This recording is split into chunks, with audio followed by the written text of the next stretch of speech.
Hey, what's going on, guys? Coach Jacob here. Bringing you guys our third video in a series of 6 for our 6 foundational principles. Again, the 6 foundational principles for holistic health are eating, drinking, sleeping, thinking, moving, breathing. Those first 3 are anabolic in nature, and those last 3 are catabolic in nature, right? Balancing those 6 brings us holistic health, right? So I've been kind of going through each one of those individually. Today we're going to talk about eating, right? That's a big topic, diet. The biggest thing that I would like you to take away from today's message is you are what you eat. You literally are what you eat.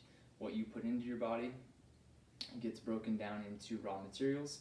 Your body then uses those raw materials to repair your body, overturn cells, things like that. So whatever is being put in is literally manifesting into you, into what you are. So that's a huge lesson, and if you think on that fact, it might help you make a little bit better decisions when you're deciding what to eat, right? So 3 main topics, organic versus non-organic, whole foods versus processed foods, and then macronutrient ratios for your needs, right? So we'll kind of break down each of these 3. So starting with the whole idea of organic food, I'm quite passionate about organic food and organic farming. I buy organic food when I can, right? I know it's obviously a little bit more expensive. To me, it's worth it. I don't think saving money on the things that you're putting into your body is a good idea. I think finding the best quality that you can or that you can afford is a good idea there. So real quick, kind of on organic farming. Organic farming is done without the use of pesticides, herbicides, fungicides, and without chemical fertilizers. So what that means is it requires the farmers to be a little bit more intelligent about the way that they treat the soil, right? So maybe less harvests per year.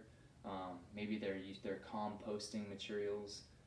Maybe they have cattle grazing and moving around the pastures to fertilize the pastures, right?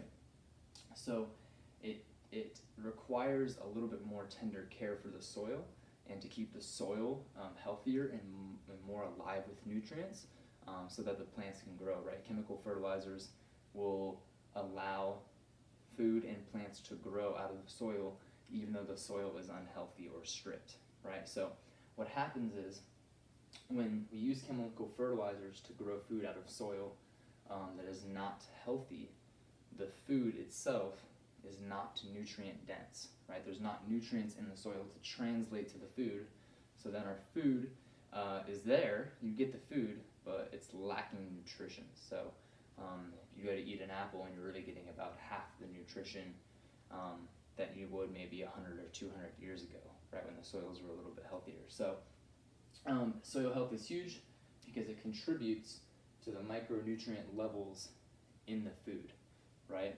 So you're getting less pesticides and you're getting more nutrition in an organic piece of food versus a commercially grown piece of food, which that right there, in my opinion, is enough to get me to buy organic food, right?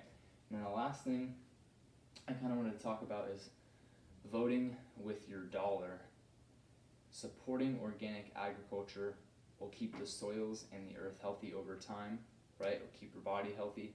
So voting with your dollar, I think, is hugely important because that's really the only vote that matters nowadays, right? So, all right, that's organic versus non-organic. Let's jump into whole foods versus processed foods a little bit. A lot of the foods that we consume on a daily basis are from a bag or a box or a can or a bottle, right? So things that have been processed and packaged, right? What I tell a lot of my clients is to eat food, not products, right? If your food has an ingredients list, then it's a product, right? An apple doesn't have an ingredients list. Applesauce has an ingredients list, which probably contains added sugar and natural apple flavors and all sorts of weird additives in there that are not very healthy for your body, right? So in whole foods, Vitamins and nutrients occur naturally, right, in the ratios, proportions that would be most useful to your body.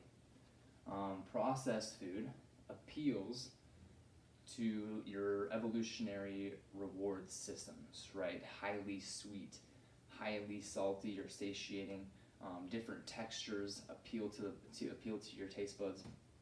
So what happens is you tend to eat a lot more calories than you would if you were eating a whole food, right? So oftentimes you can be full at dinner or something like that, and then dessert sounds good. Suddenly you have room for something sweet because you got satiated on something maybe salty, and then you were able to continue eating something sweet because it was a different kind of palate, right? So you get palate fatigue eating too much of the same food, right? If I told you to sit down and eat a plate of just raw steamed potato, or not raw, but just plain steamed potatoes, you would have a hard time eating a lot of food because it's just bland, right? You would get palate fatigue. With so much variety in the processed foods, it allows us to eat more than we normally would. Those calories come in, and then that translates to body fat, excess body fat, right? So whole foods, and then food additives, kind of touched on this, food additives and processed foods. A quick note on this is just that as Americans, on average, an American will eat his or her body weight in food additives every year, which is kind of gross to hear, and to know that food additives, many of them are very not good for you. Food dyes, emulsifiers, things that change the texture and the taste and the flavor. So the more you can avoid eating out of boxes, bags, cans, things like that, the better. And then there are heat and pressure sensitive enzymes and nutrients in food. So when these things get processed, oftentimes the enzymes and nutrients die off anyways, so you're eating kind of a dead food, right? It's going to take a lot of energy for your body to transform a dead food into a living you, right? So the more fresh living food that you can eat, the more energy you're going to have and the better you're going to feel. And then finally, I want to touch on macronutrient ratios a little bit. This is kind of a big topic with like keto being a huge thing right now, and then say veganism being on the other side of that, right? Like, so keto is like super high fat, low protein, low carbs, and vegan, typically plant-based, would be really high carbohydrates, low protein, low fat. I think really dependent on who you are, right? If there's anyone that tells you that there's one diet that works for everyone, they're wrong, right? We are as different on the inside as we are on the outside. So just know that the only thing that can determine your needs or the proper diet for you is you and your body, right? Your body will tell you your body will constantly give you feedback on what you're doing and how it feels about what you're doing. So animal foods, right, are typically going to be higher in proteins and fats. Plant foods are going to be typically higher in carbohydrates.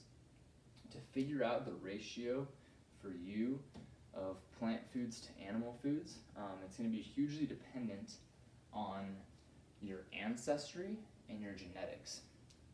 So if your ancestry and genetics are more of a polar type, meaning closer to the poles of the earth, right? Super far north, super far south, the ground tends to freeze in the winter, and you cannot grow things out of the ground, right? Which means that your ancestors would be forced to live off of animal foods, right? So maybe 3 months of the year, 6 months of the year, they'd be forced to live off animal foods only. So closer to the equator, an equatorial type, would be mainly plants all year long, intermittently with a hunt or a kill. So probably mostly plants and some animal foods, whereas the polar type, probably a lot of animal foods and some plants, right? And again, kind of depending on the season as well, your body will change a little bit. But a good way to determine that is just to ask yourself a few simple questions. Do you sleep better when you have a dinner with higher animal portions and lower plant portions, or higher plant portions and lower animal portions? Do you feel more rested and recovered when you wake up the next day based on those things as well, right? You could also journal a little bit immediately after your meal, right? Anywhere from like 30 minutes to 2 hours after a meal, and kind of take notes on how your body's feeling. If you're feeling a little bit wired, then you probably had a little bit too much carbohydrate. And if you're feeling a little bit tired, you probably had a little bit too much fat and protein, right? So balancing those two kind of keeps the fire stoked and keeps you burning at an optimal level for a few hours until your next meal, right? If that makes sense.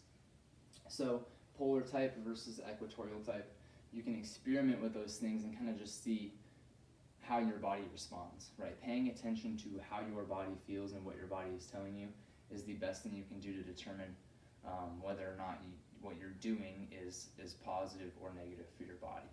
So again, just kind of an overview. Organic food, right, versus non-organic food, we're going to reduce our exposure to pesticides, herbicides, fungicides, and we're going to have higher micronutrient levels because the soil is healthy, right? So organic is going to be healthier than non-organic.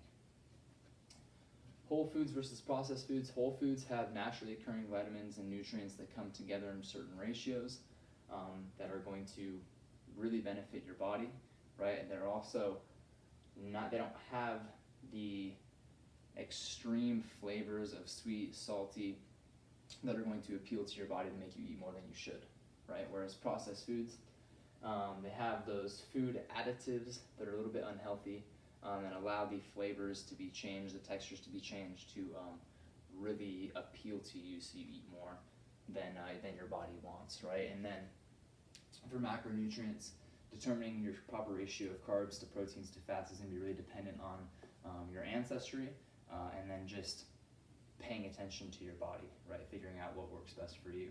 So, in a nutshell, if you want to know what to eat, this is a great place to start. The best thing you can do is eat organic, whole foods, and a proper macronutrient ratio for your body, which this last part might take a little bit of experimentation, but again, that's the work, that's investing in yourself, and that's taking the time to care for yourself, right? So, thank you guys for watching.